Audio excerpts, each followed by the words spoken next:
Friends, ఒకసారి ఊహించుకోండి, మీరు ఒక రోడ్డు మీద నడుచుకుంటూ వెళ్తున్నారు. అయితే అలా వెళ్తున్న దారిలో మీకు రోడ్డు పక్కన ఒక చనిపోయిన కుక్క మృతదేహం కనిపించిందనుకోండి. నెల రోజుల తర్వాత మీరు మళ్ళీ అదే దారిలో వెళ్ళినప్పుడు మీకు అక్కడ మృతదేహం కనిపించదు. ఎందుకంటే అది అప్పటికే భూమిలో డీకంపోజ్ అవ్వడం స్టార్ట్ అవుతుంది కాబట్టి. అయితే ఇప్పుడు మీకు ఆ చనిపోయిన డాగ్ బాడీ ప్లేస్లో కొన్ని ప్లాస్టిక్ బాటిల్స్ కనిపించాయనుకోండి. ఈసారి మీరు 30 రోజుల తర్వాత కాదు కదా, 30 సంవత్సరాల తర్వాత వెళ్ళి చూసినా సరే ఆ ప్లాస్టిక్ బాటిల్స్ మీకు అదే ప్లేస్లో ఏమాత్రం చెక్కు చెదరకుండా కనిపిస్తాయి. ఎందుకంటే ప్లాస్టిక్ అనేది పూర్తిగా డీకంపోజ్ అయి భూమిలో కలవడానికి సుమారు 400 నుంచి 700 సంవత్సరాల టైం పడుతుంది. ప్రస్తుతం మన ప్రపంచం ఎదుర్కొంటున్న అతిపెద్ద సవాల్ ఇదే. మన సముద్రాలలో దాదాపు 40% ఇప్పుడు ఈ ప్లాస్టిక్ వేస్ట్ కమ్మేసింది. వీటికి తోడు ప్రతి సంవత్సరం 80 లక్షల మెట్రిక్ టన్నుల ప్లాస్టిక్ సముద్రాలలోకి ఎంటర్ అవుతుంది.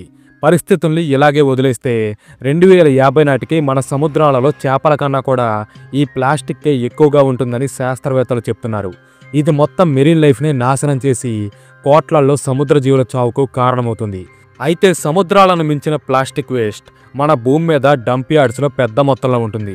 ఈ ప్లాస్టిక్ నేలను, నీటిని కలుషితం చేస్తుంది. దీనిలోని మైక్రో ప్లాస్టిక్ పార్టికల్స్ మన ఆహార పదార్థాలలో కూడా చేరి మనుషులలో సీరియస్ హెల్త్ ప్రాబ్లమ్స్ రావడానికి కారణమవుతాయి. అయితే ప్రపంచం ఎదుర్కొంటున్న ఈ అతిపెద్ద సమస్యకు ఇప్పుడు మన భారతీయ శాస్త్రవేత్తలు ఒక సొల్యూషన్ కనిపెట్టారంటే మీరు నమ్మగలరా? అవును, మన దేశానికి చెందిన జీరో సర్కిల్, C6 ఎనర్జీ లాంటి కంపెనీస్ ప్లాస్టిక్కి ప్రకృతి నుంచే ఒక ఆల్టర్నేటివ్ని కనిపెట్టారు. వీళ్ళు తయారు చేసిన ఈ మెటీరియల్ని పూర్తి స్థాయిలో ఉపయోగించగలిగితే ప్రస్తుతం మనం వాడుతున్న నార్మల్ ప్లాస్టిక్ని పూర్తిగా పక్కన పెట్టొచ్చు. అయితే ఆ మెటీరియల్ ఏంటి?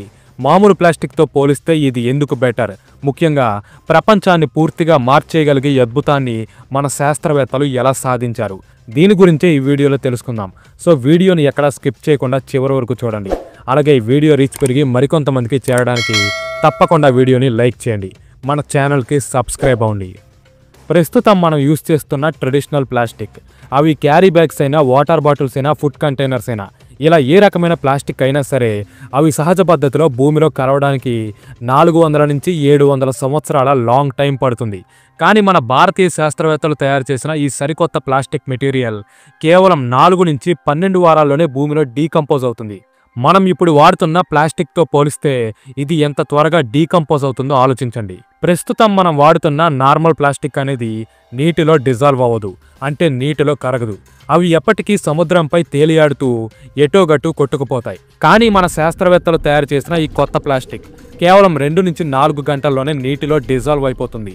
ఈ ప్రాసెస్లో ఇది ఎటువంటి టాక్సిన్స్ని కూడా నీటిలోకి విడుదల చేయదు.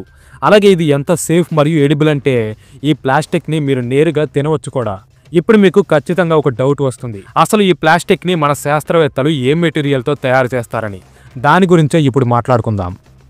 ఈ స్టోరీ అంతా కూడా సముద్రంలో మొదలవుతుంది. సముద్రంలో మనకు సీవీడ్ అనే ఒక కలుపు మొక్క చాలా సమృద్ధిగా లభిస్తుంది. ఇది పెరగడానికి కేవలం సన్లైట్ మరియు సీ వాటర్ తప్ప ఇంకేం ఇతర ఫెర్టిలైజర్స్ అవసరం లేదు. అయితే ఈ సీవీడ్ని ఎక్స్ట్రాక్ట్ చేయడం ద్వారా అచ్చం ప్లాస్టిక్ లాగా ఉండే, కానీ ప్లాస్టిక్తో పోలిస్తే చాలా తొందరగా భూమిలో కలిసిపోయే ఒక బయోడిగ్రేడబుల్ మరియు ఎకో ఫ్రెండ్లీ మెటీరియల్ని తయారు చేయొచ్చని మన శాస్త్రవేత్తలు గుర్తించారు.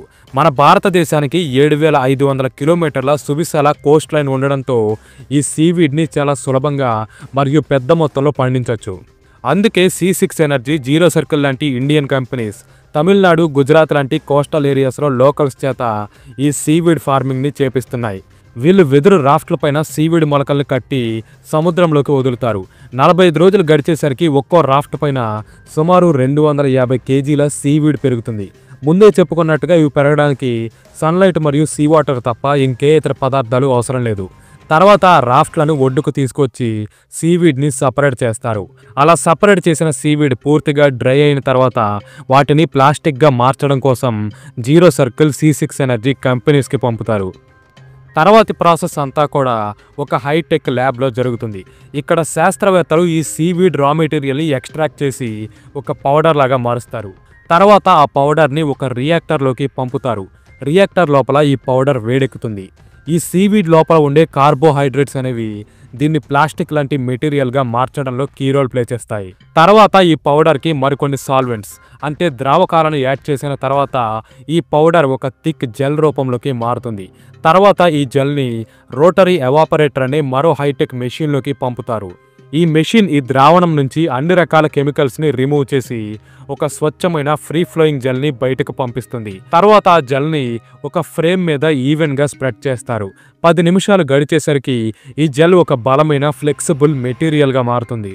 తర్వాత ఈ మెటీరియల్ని సాగదీస్తే ఇది అచ్చం ఇతర కంపెనీస్ ఫుడ్ ప్యాకేజింగ్ కోసం ఉపయోగించే ప్లాస్టిక్ ఎలా ఉంటుందో అటువంటి ఒక థిన్ లేయర్ లాగా మారుతుంది. ఈ మెటీరియల్తో మనం carry bags, food packaging films, gift wrappers, dissolvable tea bags, sachets, covers ఇలా చాలా రకాల ప్లాస్టిక్ లాంటి బయోడిగ్రేడబుల్ ఐటమ్స్ని తయారు చేయవచ్చు. అలాగే వీటి డ్యూరబిలిటీ కూడా అద్భుతంగా ఉంటుంది. ఒక్కో షాపింగ్ బ్యాగ్ సుమారు 5 నుంచి 8 కేజీల వెయిట్ని మోయగలవు. అండ్ ఒక్కసారి ఉపయోగించుకున్న తర్వాత వీటిని డస్ట్బిన్లో పడేస్తే ఇవి కేవలం 4 వారాల్లోనే భూమిలో డీకంపోజ్ అయిపోతాయి. 2 గంటల్లోనే నీటిలో డిజాల్వ్ అయిపోతాయి. ఈ సీవీడ్ ప్లాస్టిక్ని కనుక మ్యాస్ ప్రొడ్యూస్ చేసి పెద్ద స్థాయిలో ఉపయోగించగలిగితే ఇప్పుడు మా ప్రపంచం ఎదుర్కొంటున్న ప్లాస్టిక్ సమస్యను పూర్తిగా రూపుమాపచ్చు. భూమిని మళ్ళీ ఒకప్పటి స్వచ్ఛమైన గ్రహంలాగా మార్చచ్చు. దీనివల్ల మనుషులకు కూడా హెల్త్ పరంగా ఎన్నో ప్రయోజనాలు ఉంటాయి. అయితే ఇది ఇంకా ఒక కొత్త ఆవిష్కరణే. దీని మీద మరింత పరిశోధనలు జరగాల్సిన అవసరం ఉంది. అలాగే ఈ సీవీడ్ ప్లాస్టిక్ పూర్తి స్థాయిలో అందుబాటులోకి రాకుండా ఆపుతున్న మరో కారణం ఏంటంటే పెట్రోకెమికల్స్ నుంచి తయారు చేసే నార్మల్ ప్లాస్టిక్ని ఈ సీవీడ్తో పోలిస్తే చాలా చీప్ కాస్ట్కి తయారు చేయవచ్చు. ఈ ఒక్క ప్రాబ్లంని అధిగమించగలిగితే సీవీడ్ ప్లాస్టిక్ని మ్యాస్ ప్రొడ్యూస్ చేసి ప్రపంచం మొత్తం ఉపయోగించవచ్చు. ఇప్పుడు మన శాస్త్రవేత్తలు కూడా దీని మీదే పనిచేస్తున్నారని చెప్పాలి. అయితే ఈ టాపిక్ మీద మీ ఒపీనియన్ ఏంటి? మొత్తం ప్రపంచాన్ని మార్చేయగలిగే ఈ అద్భుత ఆవిష్కరణను మన భారతీయ శాస్త్రవేత్తలు తయారు చేయడం గురించి మీరేమనుకుంటున్నారు?